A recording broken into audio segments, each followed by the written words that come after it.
baradong karburador, at barbulang singaw. Kaya hindi umaandar yung choynori ni madam. Kaya ano pang gagawin natin? Let's go!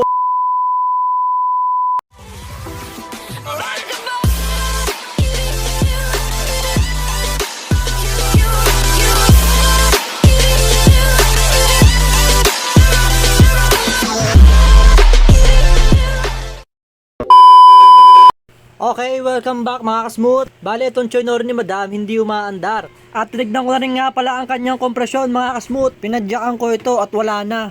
Home service nga pala to mga kasmooth. Dito lang naman to sa may Bagong Bayan South, Navotas City. Hinome servicean ko na mga kasmooth dahil ayaw isa kayo ng mga tricycle driver yung choynori niya papunta sa atin. Kaya ano pang gagawin natin dito? Kalikutin na natin to mga kasmooth. Let's go!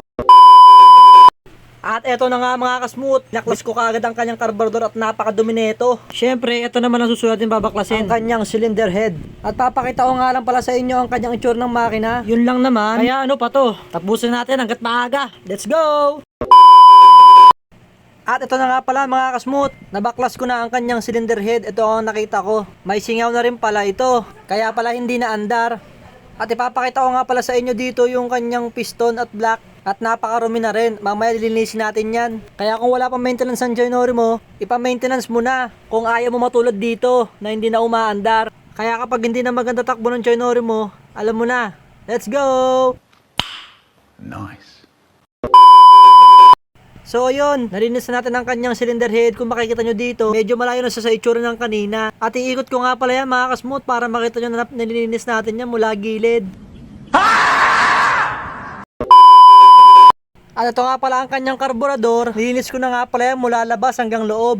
At ito nga, pinapakita ko nga pala dito na ganyan ang itsura niya. Hindi tulad kanina, napakadumi. Eh ano pang gagawin dito mga kasmooth? Isalpak natin agad. Let's go! So yun mga kasmooth, nasalpak natin ang kanyang karburador at cylinder head. Kaya wag natin patagalin to mga kasmooth, paandarin na agad natin. Let's go! Yeah, boy.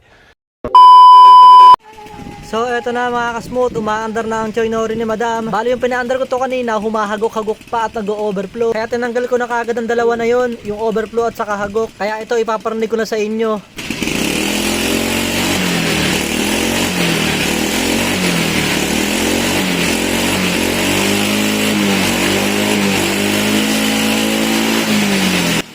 Grabe yun. Kung maririnig nyo, napakalakas ng makina niya. Kaya sa mga papagawa dyan, nilagay ko na po sa screen. Let's go! Montage! 12 in the morning, pop shells for a living in. Baby gon' smell blood trail every minute. Rogue wave and you niggas no fair. When I hit 'em, every time I see it big, I don't hesitate to kill 'em. Ain't nobody give a fuck about a rule. Either get diplomas or a tool. I'm a cool with my youngest no boo. When I was bringing this cage, you fuckers fucking gang affiliated with nothing but my name. Man, I don't give a fuck about a motherfucker.